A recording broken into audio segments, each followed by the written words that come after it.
All right, everybody. I come out here to grab some paperwork, so I thought I'd turn the camera on my phone real quick and give you guys kind of an update of what we've been doing. You can see the charge pipes are green. Yeah, I had to put some of the original green back on the truck. I figured this was a good place to do it. So I painted them grabber green, the merge pipe, the charge pipes, clear coated them. We got that all done. These were gonna be a different style coupler up here, but I ordered 2.5 inch instead of 3 inch, so we had to go with silicone couplers for now. Anyway, something else we ended up doing is I went with a better ignition system on the truck. We moved up to a MSD Digital 7 programmable box, 3-bar map.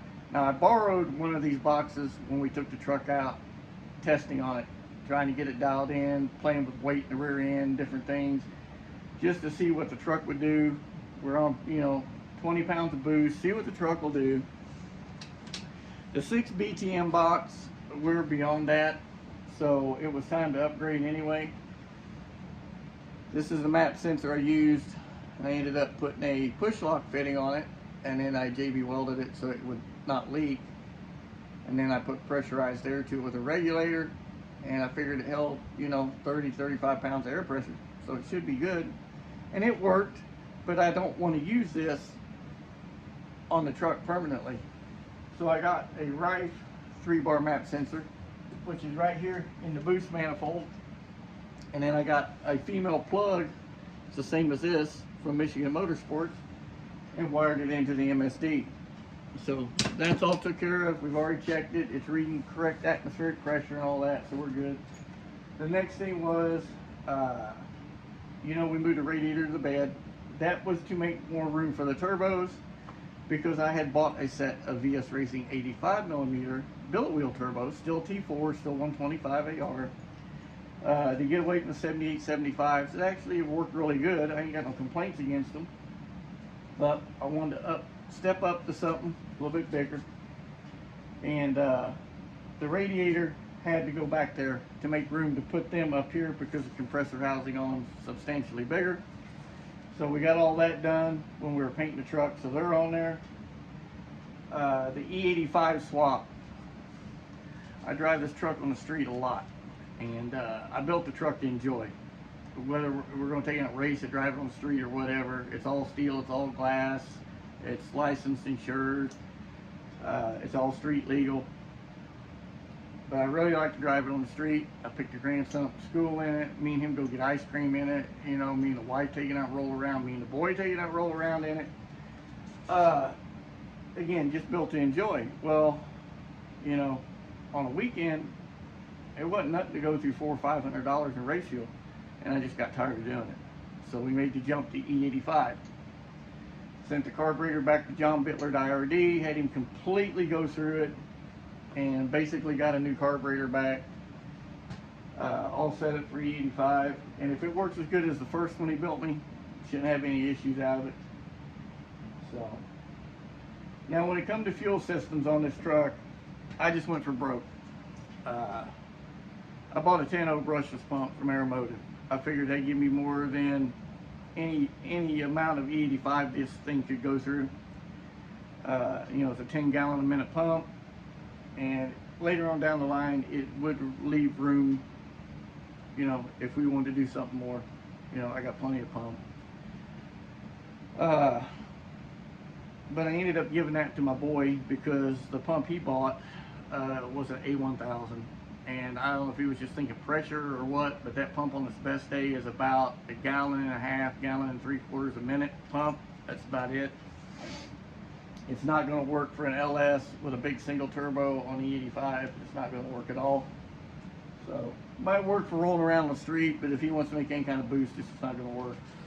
So I give him the brushless pump, and I took the 2 ProStar 500 pumps I already owned. I bought another regulator, boost reference regulator, that's designed for those pumps from Magna Fuel.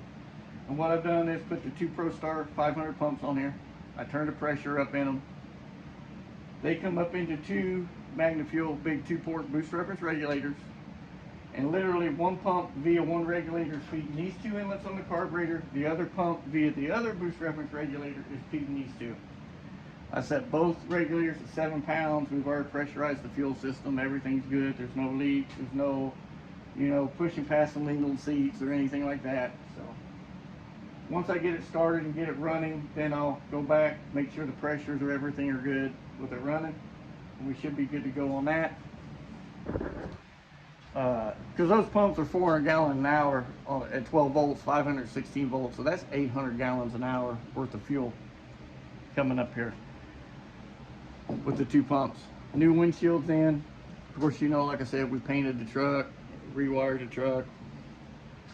Still trying to get used to it being all gray. As far as the interior, what I've got done so far, I put a Coverlay dash cap on it because the pad was all cracked and I wasn't going to mess with it. That was the easiest way to make it look better. Carbon fiber for the gauge panel this time, and it's held in magnetically, so I don't have to worry about no screws or anything going through the carbon fiber. Radio panel is where the switch panel's at. 8 switches. I got a couple others down here for ignition, key switch, and a start button down on the back of the shifter console. Little white thing is for a little Windows 11 little 10-inch tablet computer that I use for the MSD. MSD's in the glove box.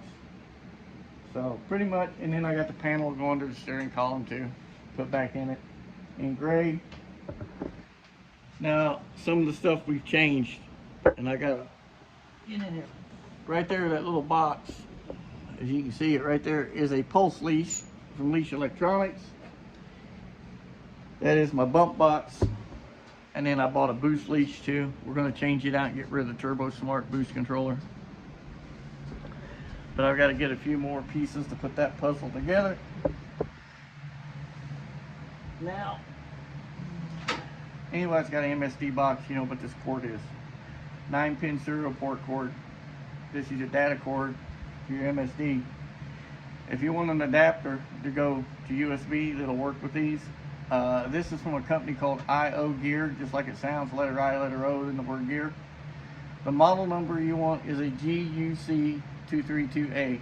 They're 19 bucks on Amazon, and they'll work with Windows 10 or Windows 11, either one. I've already done it with both. I used the Windows 10 laptop when we were testing, and then the Windows 11 to communicate with my box when I give the borrowed box back. But yeah, look right there is the pulse leash. Made a little piece of carbon fiber to mount it to, and then the boost leash will go up here when I take that off, the Turbo Smart boost controller. So, and then some new seats are going to go in it. I bought 2 new race equipped seats for it because I needed a 17-inch or 17.5 or whatever. My boys got a couple of NRG seats, but I couldn't find none. And then after I bought the race equipped seats, I actually went on eBay and found the 17-inch seat, but it's got that sparkle or whatever back piece, and I didn't want all that. So I just want a black seat with a black seat cover, something a little more comfortable than those Kirky seats. So, but there you be. Had to cut the hood out 2 more times, enlarge it, clear the charge pipes and stuff. Yeah, that looks a lot better. Nice, pretty dash. New windshield, it ain't all scratched up. So, you can see back of the truck. Little peek of the El Camino. That's the first one we painted. My truck was the second one we painted. When it's all done, I'll let you see it. And then, like I said, there's the boys' truck right there. So, but there you go. A little bit of information. Anyway, this thing is dusty. I have to blow it off and then give it a good bath when I take it out of here come spring. So, but that's the whole purpose with this truck, is I wanted to keep it all S10. I didn't want to modify a bunch of body panels and shit on it.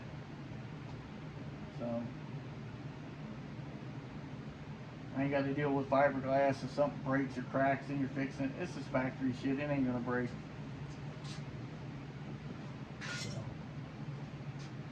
Anyway, there is where we're at. Y'all stay safe. Above all, God bless. I'm gonna go in and eat. And when I come, got something else to show you all, I'll share it with you. Till then, later.